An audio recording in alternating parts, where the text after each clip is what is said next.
Good evening and salutations, my Y&R fans. So, not that much that wound up happening in this episode, but I'll talk about the very few things that I found interesting.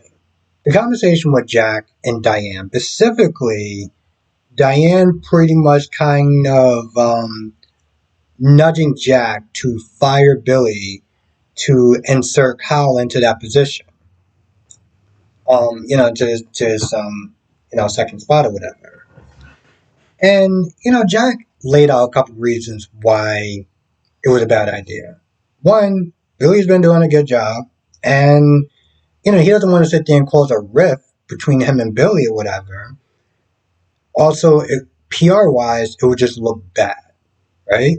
But just in general, I don't think he should be doing it because let's be very clear. As much as I have feelings, mixed feelings about Kyle being demoted and just giving some of the position, having her keep her job as some sort of consolation prize. Let's be honest. The dude did sit there and decide to leave. Okay? He decided to leave. Why actually not just hire him back, but pretty much kick out Billy to do that? I feel like that would be an out of pocket move. So, Jack and No Uncertain pretty much kind of just shut that whole thing down, and I'm happy he did, but I feel like it's not going to be the last conversation that Diane has with Jack as far as trying to fire Billy. Since they're saying he can't be trusted, this, that, and the third. I'm like, Diane, not that I want to sit there and really kind of get on her about her past, but you're not exactly in a position to be sitting there talking about who he can and can't be trusting because, well, he married you. So, just saying. I'm gonna be honest. I don't know the history between Joe and May May. I saw a little flashback that you wound up doing, and the only thing that I actually said about that when the way that Joe was Nitty talking to May May, just this, I felt like optics wise, it just wouldn't look good. Okay, it just would not look good. Just if you know what I'm talking about, you know exactly what I'm talking about. But I don't know the history between those two, right? But what I do know is that my patience actually ran very thin. Watching Jill just go on and on and on and on and on about what maybe he did, and they're just their back and forth. After a while, it's like, bro, listen, if you want to sit there and stay for the party, fine. But if you want to sit there and continue with that, bro, take your little carrying ass on somewhere else, right? Because like after a while, it was just exhausting. It was literally exhausting. I'm pretty sure the people that watched it back then, enjoyed that scene because they know the history between those two. So it was like, ah, man, this is really interesting. But after a while, me personally, I was just kind of annoyed. I'm like, yeah, this needed to end like about 7 minutes ago because this is just going way too long. Um, May May talks about how she wants to reunite the family, and that includes Nate. And Lily's not too pleased about that. Devon's not too pleased about that. And as much as I like Devon to some extent, I'm like, bro, you the way that you sat there and used Nate, you called him when you need something, right? And I don't know Lily's past. I'm assuming she's not perfect, but it's one of those things where when it comes towards Nate, it's like you can only try with somebody for so long before it's like, you know what? Listen, they're just not worth it. They're just not worth it, is what it comes down to. And Lily's going to talk about, why I can't believe you were going out with Victoria. He can go whoever the hell he wants. Who are you to sit there and dictate his dating life? So I'm like, yo, listen, just keep it moving. I'm, for me personally, I've said this before, I have no problem cutting people off. Okay, that's just point blank period. I have no problem cutting people off. But that's just me. Now, she talks about she wants to reunite the family and everything. And then she's in there talking to Nate about Elena and what's going on with Victoria and stuff like that, whatever happened to the other doctor. He pretty much is like, yo, listen, we grew apart.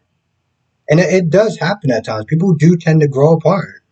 One of the things I said about Elena, which we haven't seen her in a while, I don't know what the hell they're doing with that character, but one of the things I said about them is that they didn't grow together, they grew apart. And she loved the man that he used to be, and people do change, right?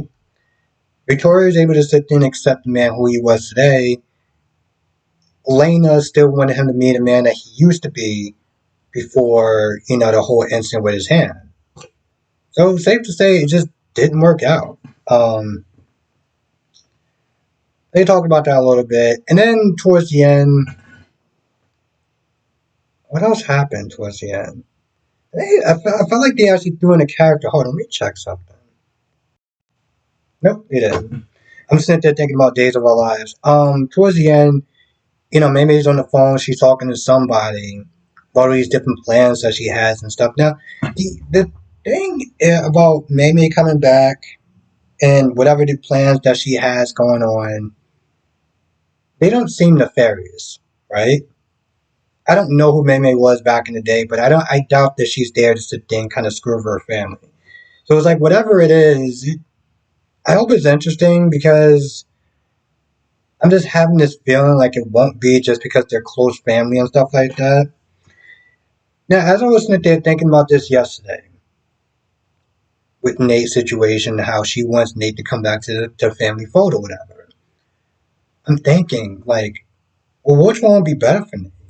Would it be better for him to sit there and stay with the Newmans, where at the end of the day, he will never sit in that chair. He will never sit in that chair. And Victor made that very clear. You're not a Newman, you're not sitting in that chair. And the only way he'll ever be a Newman is if he marries Victoria. Okay? Option two, he goes back to the family. His family is treating him like garbage, right? And I'm not sitting there saying that he doesn't deserve the level of animosity that he's getting because let's be honest, he was being selfish. He nearly, he practically screwed over his family to get more power, right? And he can sit there and whine all he wanted about, oh, I just want to be heard and understood. And at the end of the day, you did what you did. It was a scumbag move, point blank, period. But,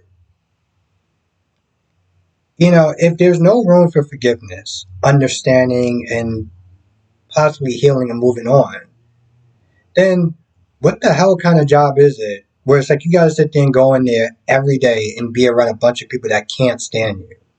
That is living hell. Nobody wants to do that. Okay? We all been at jobs. We wake up and we just cannot stand being there. The only reason we're there, the only reason why we're there is because we need the money. But we can't stand being there. Right? Now imagine you can't stand being there and you're around family who can't stand you. You know? It's sort of the same thing. You guys sit there and report to these people and stuff like that. It's what they literally call a hostile working environment. So I don't even know which one is sitting there better for him. Hell, I think it would actually fine where he was, just sitting there consulting. Maybe he could sit there and go back and do that. I think that would probably be the only option that would actually work for him if they would actually take him back. I feel like that's about it. Lily was there, Abby was there. Abby didn't really add too much of anything to whatever was going on. Victoria, she kind of spoke here and there. She treaded it lightly because, to be honest, it's not her company. Jill wasn't there asking her questions, or maybe she was just kind of throwing out her opinions every now and then. But for the most part, she did tread lightly, which I give her points for that. Um, I feel like that's about it. This episode was so.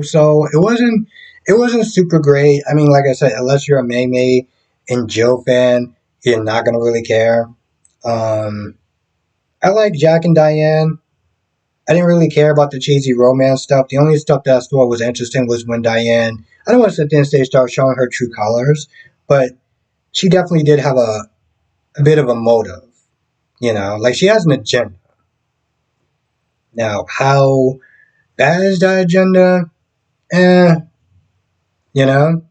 Because at the end of the day, yeah, she is screwing over Billy by sitting there trying to get him fired. And that's bad, right? But she's doing it for her son. She's not doing this this way she can get the top position. She's doing this way she can get her son back to the company. So as bad as that is, and as much as people don't like Kyle because, I don't know, all sorts of reasons, is that truly terrible, right? That's truly terrible. Yeah, I can see why people are giving it a side eye. But I don't think, in my opinion, that it's like, oh my god, she's the evil Diane. There's some people trying to make her out to be. Just don't see it. Anyway, I feel like that's been about it. If I miss anything, you know what to do. Come to the live stream tonight, 8 p.m. Eastern, 5 p.m. Pacific. We'll sit there and talk about all the soaps, all the soaps, Line R, Days, GH, and B&B. With that being said, I'm going to go. Thank you for watching.